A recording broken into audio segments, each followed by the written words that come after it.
아멘. 할렐루야. 오늘의 말씀의 제목은 믿음으로 믿음에 이르게 하나니. 한번 따라합니다. 믿음으로 믿음에 이르게 하나니.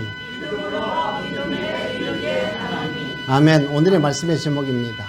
우리가 성경을 열면 제일 먼저 태초라는 말이 나옵니다. 이는 태초가 우리 역사 안으로 들어왔다는 이야기를 하는 것입니다. 태초라는 것은 세상 밖의 세상입니다. 그럼 하나님은 성경을 통해서 우리에게 무엇을 말씀을 하려고 하십니까? 하나님께서 성경을 통해서 우리에게 하고자 하시는 말씀은 세상 밖 하나님의 나라에 대해서 이야기를 하시고자 합니다. 성령을 우리에게 보여주신 것도 보내주신 것도 하나님께서 성령을 통해서 세상 이야기를 전해주려고 하시는 것이 아니라 하나님의 나라에 대해서 알게 하도록 우리에게 오신 것입니다.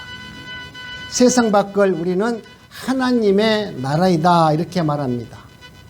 이것을 영적인 의미에서는 세상을 역사라고 하늘을 묵시라고 이렇게 이야기합니다. 묵시는 역사에서 보면 감추어진 세상이잖아요. 왜냐하면 묵시는 세상 밖에 있는 세상이기 때문에 우리 인간이 도저히 알 수 없는 세상입니다. 그 세상을 알려주기 위해서 예수 그리스도를 이 땅에 보내주셨고 성령을 통해서 하나님의 나라가 무엇인가를 알게 하기 위해서 오늘 우리에게 말씀을 하고 있는 것입니다. 하나님께서는 이 보이는 세상을 창조하신 이유는 이 보이는 세상을 통해서 하나님의 나라를 이야기하려고 이 세상을 창조했어요. 이 세상에서 우리가 잘 먹고 잘 살고 이 세상이 어떻게 더 아름다운 세상으로 선진국으로 만드는 나라를 만들려고 창조하신 것이 아니라 이 세상 나라를 통해서 하나님의 나라가 어떤 나라인가를 깨닫게 하기 위해서 알게 하기 위해서 세상을 창조하신 것입니다. 묵시 속에서 일하는 세상은 역사에서 그림으로 우리는 볼 수 있습니다. 그러니 묵시는 실상이고 역사는 허상입니다. 묵시는 실상으로 영원한 것이지만 역사는 무용으로 용도가 다하면 폐기가 됩니다. 조선왕조가 아무리 우리가 역사를 할지라도 그 역사가 오늘 우리에게 어떤 영향을 주지 못하는 것입니다. 그러면 하늘에 속한 성도라면 세상을 가지고 세상을 바라보면서 천국을 바라볼 수 있는 은혜자가 되어야만 하는 것입니다. 내가 하나님의 은혜를 받은 자라면 하나님께서 주시는 말씀, 하나님께서 우리에게 주시는 그 성경 말씀을 통해서 천국이 어느 곳인가, 하나님의 나라가 어떤 곳인가를 읽어낼 수 있는 은혜자가 되어야 된다는 것입니다. 그래야만이 성경을 바라보는 겁니다. 성경을 바라봐도 성경에서 나오는 물자 그대로 텍스트만 바라볼 것이 아니라 그 안에서 성령께서 오늘 나에게 무슨 말씀을 하시는가, 그 말씀을 우리가 받아들이고 알아야만 하나님의 은혜 가운데 살 수 있습니다. 성경은 하늘나라 이야기를 하고 있습니다. 이 세상 입장에서 보면 하늘나라 이야기를 한다는 것은 매우 생소한 겁니다. 우리가 생소하다는 것은 뭡니까? 낯설다 이런 말이죠. 성경을 묵시를 영이라고 하고 역사를 육이라고 말하고 있습니다. 영과 육은 실상과 모형으로 존재하는 양식이 다른 방법으로 있습니다. 그러므로 육인 입장에서는 영의 묵시의 세계를 이야기하면 알아들을 수가 없어요. 내가 아무리 서울대학교를 나오고 아무리 박사가 되었다 할지라도 하나님의 영의 이야기를 알아들을 수가 없는 것입니다. 그래서 누구든지 성경의 말씀을 들으면 그 말씀이 생소하고 이해 못하고 이게 무슨 얘기야, 이거 엉터리 아니야, 이렇게 이야기할 수밖에 없습니다. 예수님은 오늘 세상 밖에서 우리 세상으로 오셔서 하나님의 나라를 이야기하고자 오신 분이십니다. 어떤 신학자는 이 세상에 오신 예수님의 이야기인 이 복음을 일컬어 생소한 방언이다. 한 번도 들어보지 못한 방언을 예수께서 지금 하고 있다라고 이야기했습니다. 방언이란 낯선 언어입니다. 세상에서 복음을 방언이라고 말합니다. 이 땅에서는 낯선 말이 되기 때문에 방언이라고도 할 수 있습니다.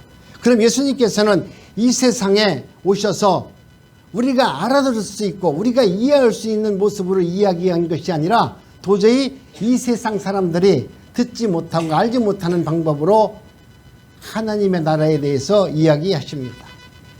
예수님이 누구이시며 어떤 일을 하시는지 인간의 이성으로 그분의 말씀을 감지하고 이해할 수 없는 것입니다. 예수님께서 일하시는 그런 모습을 바라볼 때 모든 사람들이 예수님이 말하는 것이 기이하다 이렇게 이야기했습니다. 왜 그러냐면 예수님은 이 땅에 오셔서 하나님의 말씀을 증거하는데 유대인들과 전혀 다른 말씀을 하고 계세요. 유대인과 전혀 다른 말씀을 하고 계시니까 어떻습니까? 서기관들이나 세상 사람들이 볼 때는 기이하다. 그래서 유대인들이나 모든 사람들이 예수님의 설교를 듣고 기이하다. 참 이상하게 이야기한다. 이렇게 말했습니다. 왜 그러냐면 처음 듣는 이야기를 하고 있기 때문에 그래요. 유대인들은 하나님께서 주시는 율법을 이야기하시고 예수님은 오셔서 율법을 다 이루신 천국 복음에 대해서 이야기를 하니까 똑같은 성경을 보고 이야기하더라도 그들과는 전혀 다른 모습으로 다른 해석으로 오늘 우리들에게 말씀을 하는 것입니다. 이것은 유대인들에게 있어서는 매우 충격적인 이야기를 예수님이 하시는 겁니다. 예수님은 율법사나 서기관들이 성경 해석하는 것과는 전혀 다른 해석을 하고 있는 겁니다.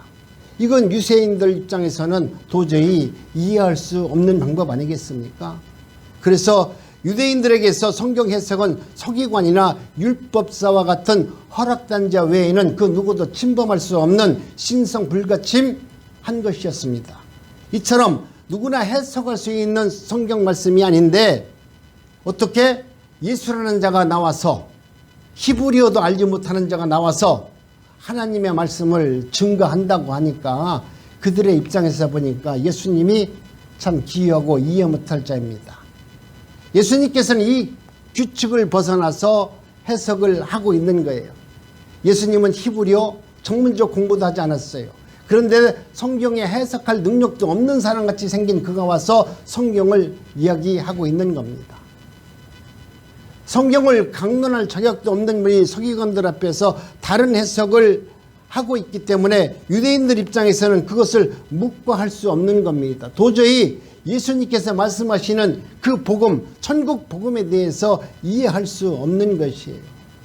그렇기 때문에 성경의 틀을 벗어나서 해석하는 예수님을 유대인들은 저놈은 이단자다.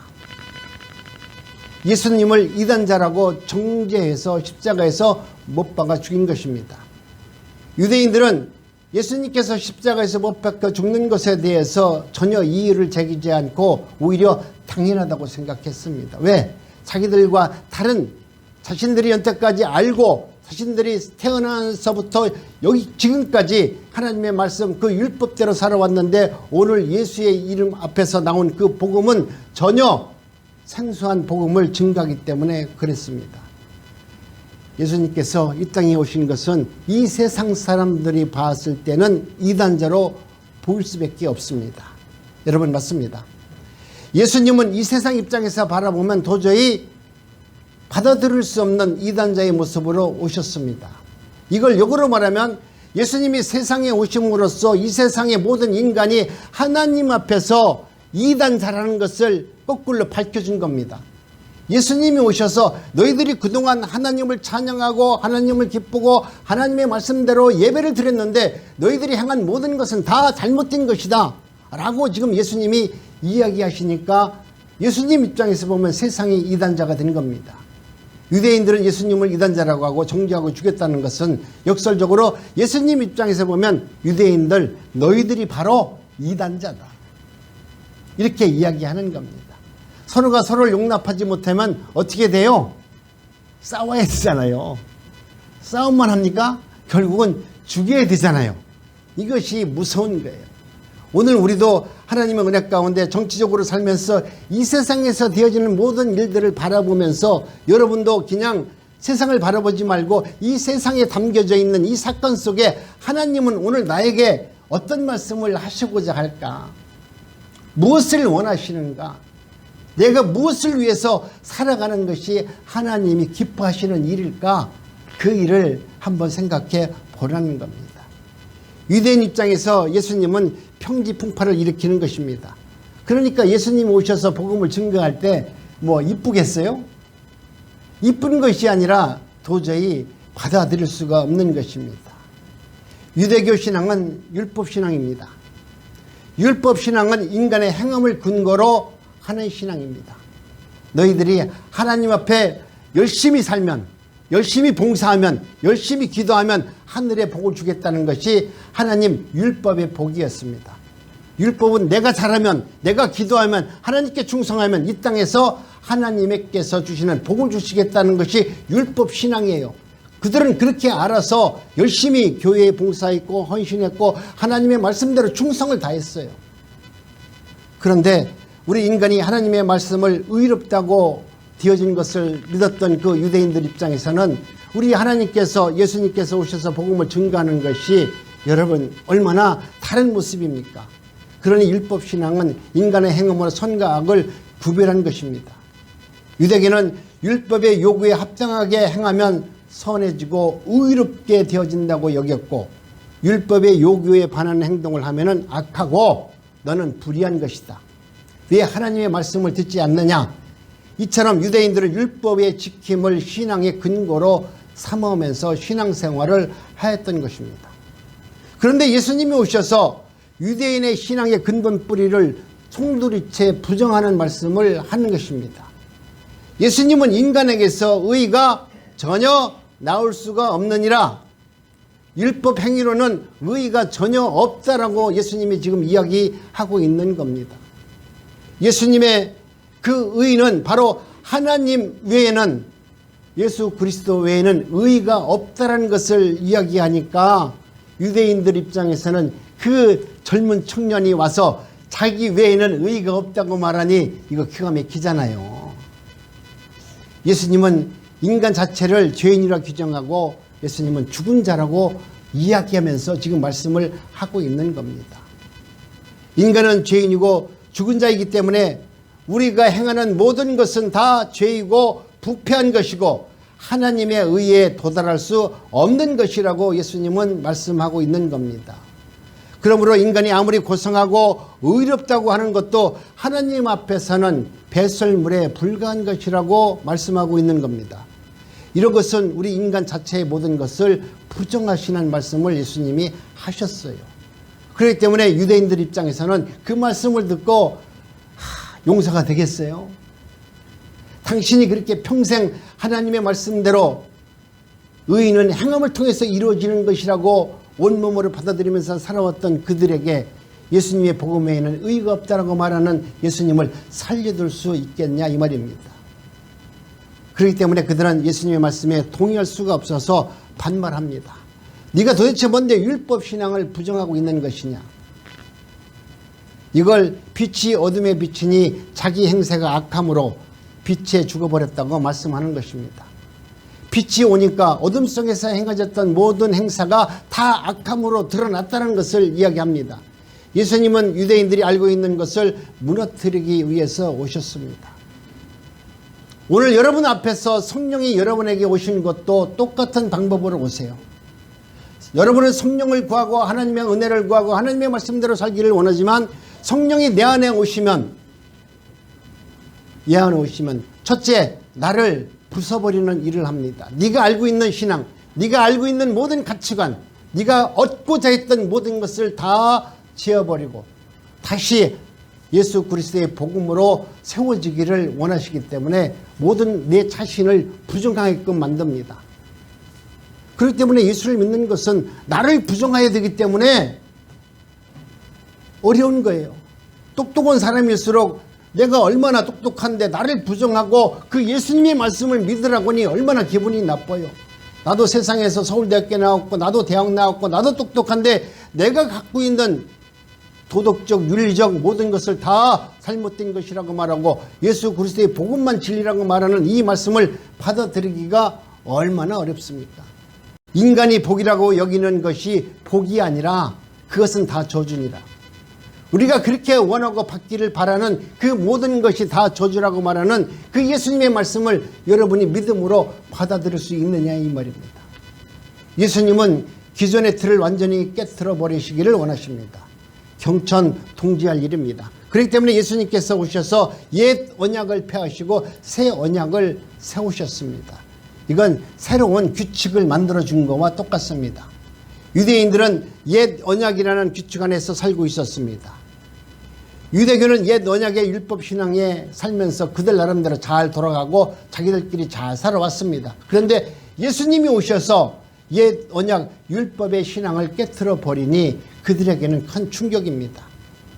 그래서 유대인들은 예수님을 율법을 허문 자라고 해서 율법의 근거로 해서 예수님을 십자가에 못 박아 죽게 하셨던 겁니다. 하지만 예수님은 율법을 허문 것이 아니라 이 땅에 오셔서 율법을 완성하셨습니다. 잘못된 것을 허무는 것은 여러분 지극히 당연한 겁니다. 기초가 잘못되고 그 위에다가 아무리 좋은 건물을 짓는다 할지라도 그 건물은 얼마 못 가서 태풍이 불고 파도가 치기 시작하면 그 건물은 무너질 수밖에 없습니다. 선한 일인지 악한 일인지는 우리가 판단할 것이 아니라 성경의 말씀에 비추어서 하나님이 행하시는 일 외에는 선한 것이 없다는 것을 여러분이 믿음 안에서 받아들이는 은혜 가운데 살기를 원합니다. 죄인들은 죄라고 지적하면은 뭐라고 말합니까? 나는 그렇게 잘 살은 것 같은데 왜 나를 죄인이라고 말할까 하면서 되게 기분 나쁘게 생각해요. 예수님의 눈으로는 유대인들의 신앙이 틀렸기 때문에 틀렸다라고 말합니다. 오늘 우리도 하나님의 은혜를 받은 자는 세상 가운데 세상에 나가서 열심히 살아가는 그 모습을 보면 모든 사람들이 볼 때 참 당신은 열심히 산다고 하지만 하나님의 은혜를 바라보면 왜 당신은 그렇게 하나님이 배설물로 여기는 예수님이 그 사단을 물리치면서 거부했던 그 모든 것을 얻기 위해서 권력을 얻기 위해서 세상을 얻기 위해서 날마다 그렇게 노심초사하면서 사느냐 이렇게 말하는 것입니다. 그렇기 때문에 오늘 우리는 하나님의 은혜 가운데 저와 여러분들이 내 안에 내 자아를 무너뜨리고 하나님의 성령의 말씀을 통해서 새롭게 믿음에서 믿음으로 이르는 그 신앙 가운데 승리하시기 바랍니다. 유대인들 눈에는 예수님의 행동이 반율법적이고 율법을 폐기하는 자로 예수님의 모습으로 보이게 됩니다. 하지만 예수님이 하신 일은 율법을 폐한 것이 아니고 율법을 바로 세우기 위한 일이었습니다. 율법이 요구하는 예수님은 온몸으로 다 받아내신 것입니다. 율법이 요구하는 모든 것을 다 이루셨고 완성하시려고 예수님이 오셔서 십자가에서 그 모든 것을 완성하시고 십자가에서 내가 다 이루었다. 그러니 너희들은 나를 믿기만 해라. 너희들 고민하면서 머리 싸가면서 고민하지 말고 예수 그리스도의 말씀을 믿기만 해라. 그 믿음 안에서 자유를 누리고 살 수 있는 것이라고 말합니다. 율법의 요구가 그동안 무엇이었습니까? 누구든지 하나님의 말씀대로 살지 못하면 죽는다는 것이었습니다. 하나님의 말씀은 이처럼 거룩하고 온전하다고 말했습니다. 그러나 인간은 죄 아래서 태어났습니다. 죄란 비거룩이고 불온전입니다. 그러니 죄 아래서 태어난 인간은 모두가 다 죽을 수밖에 없는 죄인들입니다. 왜냐하면 하나님의 말씀대로 살지 못하면 다 죽어야 하기 때문입니다. 누가 하나님의 말씀대로 살겠어요? 잘 살다가 끄떡하면 가는데 우리가 이미 생각은 행함으로 죄만 아니라 내가 생각으로 범한 죄도 죄라고 했는데 우리 이 머리는 너무 좋아서 죄 찍어내는 공장 아닙니까? 예배 드리면서도 오늘 저 집사가 지금 뭐하나 지금 아멘을 하고 있나 안 하나 이거 보고 있잖아요. 안 하면은 저 집사는 아직까지 믿음이 없네 그러잖아요. 그래서 목사님들이 아멘 하라고 하는데 아멘하고 믿음하고는 아무 관계 없습니다.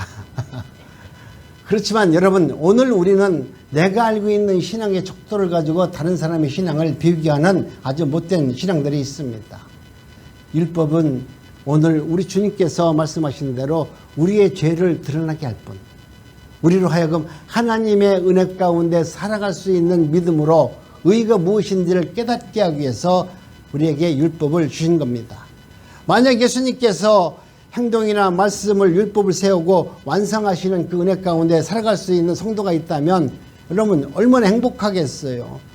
그러면 오늘 우리는 어쩌면 세상에 살지 말고 저 산속에 그 중들처럼 토구를 파놓고 그 안에 가서 아무것도 하지 말고 벽만 쳐다보고 목탁 두드리고 있어야 돼요. 근데 목탁을 두드리고 있어도 뭐 죄가 안 질까요? 그 안에서 맨날 하늘나라만 바라볼까요? 그 안에서도 온갖 생각은 다 할 거 아닙니까? 그런데 오늘 우리는 하나님의 은혜 가운데 예수님의 그리스도의 은혜를 받은 사람들은 성경은 하나님의 은혜자로 하나님께서 낳은 자만이 성경의 말씀을 믿을 수 있게 해주신다. 하나님이 낳은 자만이 하나님의 말씀을 들을 수 있도록 해주신다. 여러분은 이 말씀을 듣기 위해서 나오셨습니다. 여러분도 이미 하나님의 말씀을 들을 수 있는 귀를 하나님이 열어주셨기 때문에 이 자리에 앉아서 부족한 종이 하나님의 말씀을 대언하는데 그 말씀을 하나님의 말씀으로 받아들일 수 있는 믿음이 생기게 되는 것입니다. 저와 여러분은 예수님이 하신 일 율법에 완성하시는 것을 보고 저와 여러분들은 예수 그리스도를 나의 구주로 믿습니다.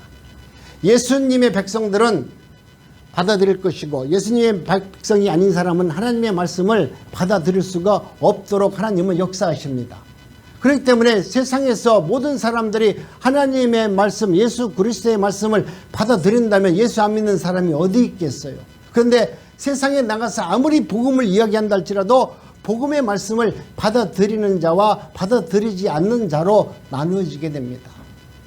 예수님의 말씀이 옳고 받아들이는 사람은 부정하는 사람과 두 갈래로 갈라지게 되어 있습니다. 오늘 저와 여러분들은 하나님의 말씀을 듣고자 하나님께서 택하신 백성이기 때문에 지금 주일날 어디에 산으로 놀러 가야 되는데 등산도 가야 되고 또 할 것도 많은데 그 바쁜 시간에 하나님의 말씀, 하나님과 교제를 이루기 위해서 이 자리에 나오신 것입니다. 지금도 유대인과 같은 눈을 가진 사람들이 많이 있습니다. 예수를 믿으면서도 유대교를 믿는 사람들처럼 행하는 율법을 주장하고 하나님의 말씀대로 살아야 된다고 끊임없이 주장하는 사람들이 있습니다.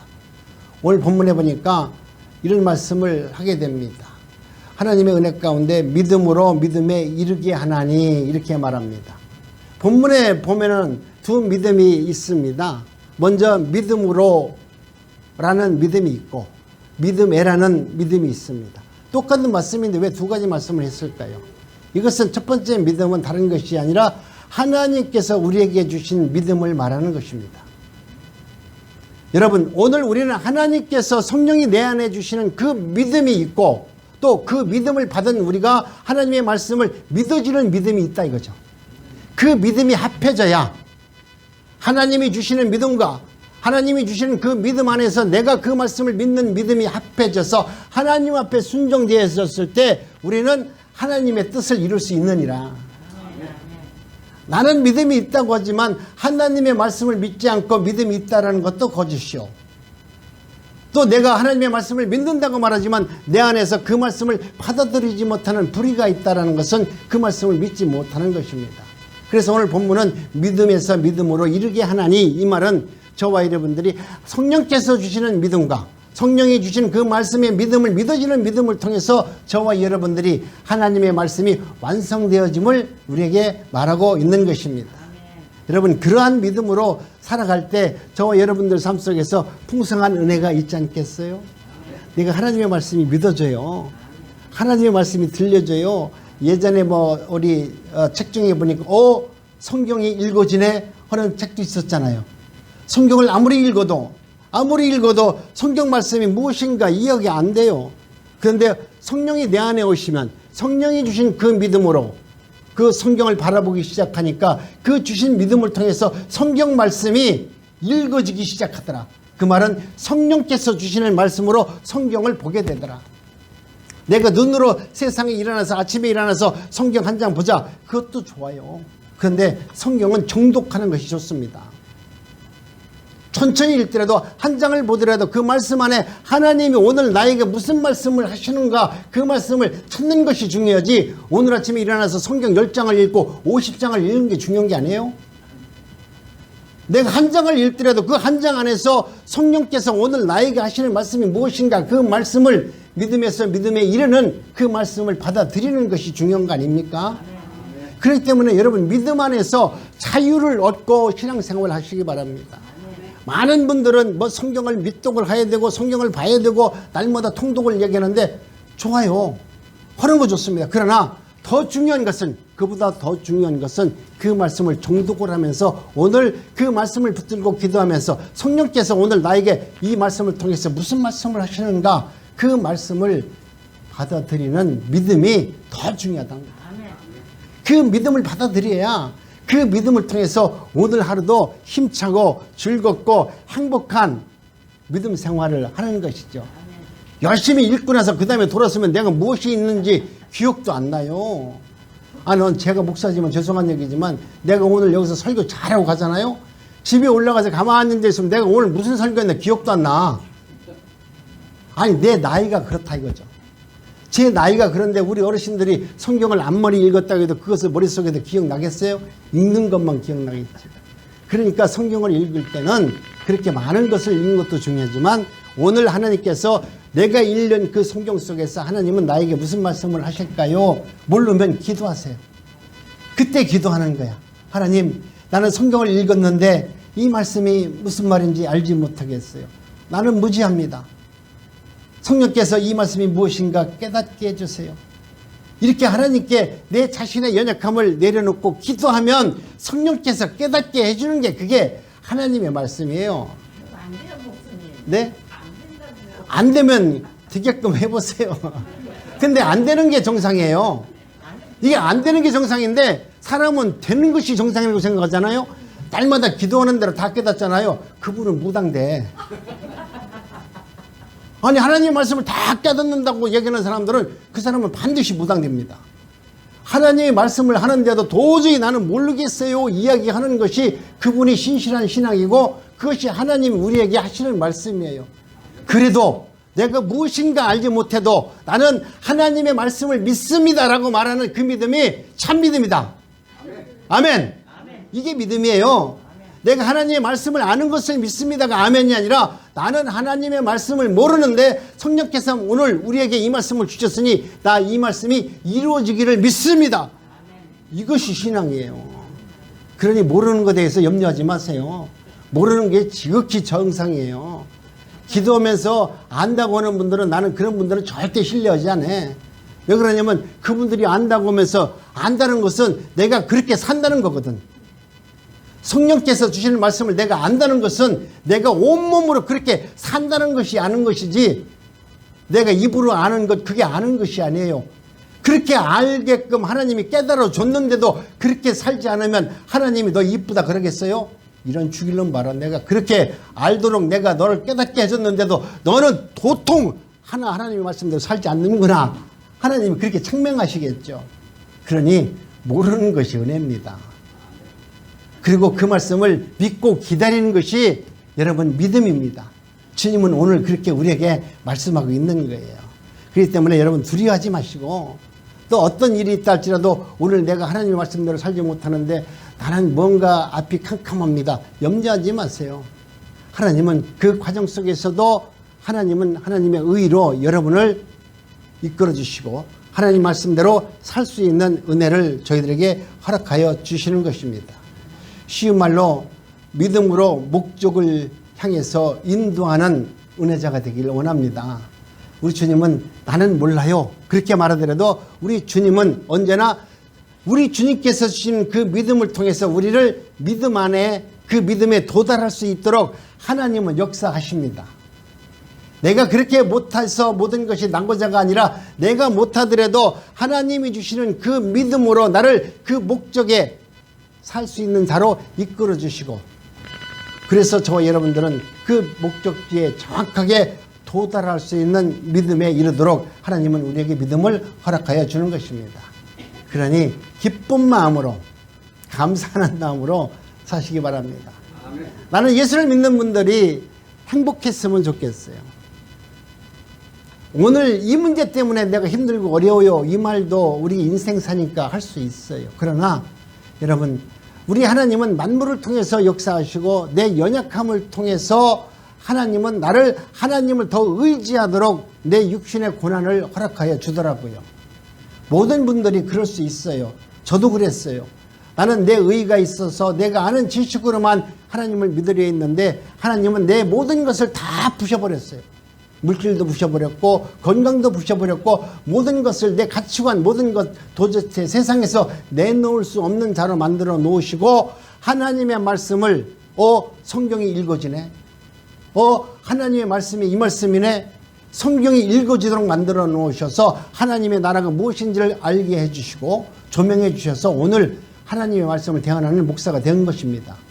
그렇기 때문에 여러분이 어떤 인상 가운데 고난 가운데 있다 할지라도 그로 인해서 낭망하지 마시고 하나님은 이것을 통해서 반드시 나를 하나님이 누구이신가를 더 똑똑히 알게 해주기 위해서 나에게 큰 선물을 주기 위해서 이와 같은 고난을 허락하여 주었구나. 목사가 말하면 성도님들 말 안 들어요. 근데 의사가 말하잖아요. 할머니 이제 앞으로 오래 살라고 하면 이거 안 먹으면 죽어요. 그러면서 이 약 먹으라고 하잖아. 그러면 약국에 가서 그 약 사가지고 하루에 3끼 시간 맞춰놓고 꼬박꼬박 먹어요. 그런데 목사가 말할 때 할머니 천국 가시려고 그러면 성경을 하루에 한 장씩만이라도 읽어보세요. 그러면 네, 안 읽어요. 의사 말은 잘 듣는데 똑같은 사자는 사자인데 의사 말은 잘 듣는데 목사 말은 징그럽게 안 들어요. 이것이 우리 인간이에요. 그럼에도 불구하고 그렇게 말 안 듣는 나를 하나님은 나를 의롭게 여겨주셔서 천국 백성으로 삼아주시고 믿음을 주시고 그 믿음을 통해서 내 믿음을 회복시켜 주셔서 하나님의 의로운 자로 만들어주시는 그 삶을 허락해 준다는 것을 생각하면 여러분 모든 것이 다 기쁘잖아요. 모든 것이 다 행복하잖아요. 원망할 게 없어요. 원망할 게 없죠. 오늘 우리는 누구를 의지하고 산다는 것보다 하나님을 의지하면서 살아가는 것이 가장 복 있는 자입니다. 다른 말로 믿음은 능동적이고 믿음에는 수동적이 있습니다. 믿음으로는 앞으로 끌어주는 것이고 믿음에는 뒤에서 이끌어주는 것입니다. 이걸 기억하면 믿음이 믿음에 이르게 한다는 말이 됩니다. 하나님께서 주시는 그 성령의 믿음으로 내가 하나님의 믿음에 이르게 하는 믿음이 내게서 나타나게 된다는 것입니다. 다시 말씀드리면 믿음으로라는 믿음은 외부에서 주어지는 성령께서 내게 주시는 하나님께서 내게 주시는 믿음을 말하는 것이고 뒤에서 말하는 믿음이라는 말씀은 우리 안에서 반응하는 일어나는 믿음을 이야기하는 겁니다. 이 믿음이 이루어졌을 때 저와 여러분들은 믿음 안에서 날마다 기쁨의 삶을 살 수 있는 겁니다. 하나님은 성도에게 믿음을 선물로 주셨습니다. 여러분 무슨 믿음입니까? 예수 그리스도를 주라 그리스도라 믿게 하는 믿음을 저희들에게 주셨습니다. 예수를 믿는 믿음을 선물로 주신 겁니다. 이 믿음을 받지 않으면 예수님을 믿을 수가 없고 예수님의 말씀을 믿어지게 할 수가 없는 것입니다. 믿음에 이르게 하는 믿음의 선물을 받으셔야 예수님이 나의 구주이십니다. 이분이 하나님 아들 메시아이십니다 라고 고백할 수 있습니다. 그냥 예수가 아니고 이분은 내 구주로서 예수님이십니다. 이분만이 내 생명의 주인이시고 나를 거듭나게 하시고 나를 천국으로 이끌어 가시는 분이십니다. 이런 믿음을 저와 여러분들이 입으로 고백하시고 받으시기 바랍니다. 이런 믿음으로 나를 구원해 주신 예수 그리스도께 감사하는 신앙 고백이 여러분 삶 속에서 나타나면 오늘 하루도 한 주간도 기뻐할 수 있어요. 여러분 이와 같은 고백이 여러분 삶 속에서 이루어지시기를 주님의 이름으로 축복합니다. 기도합니다. 하나님 감사합니다.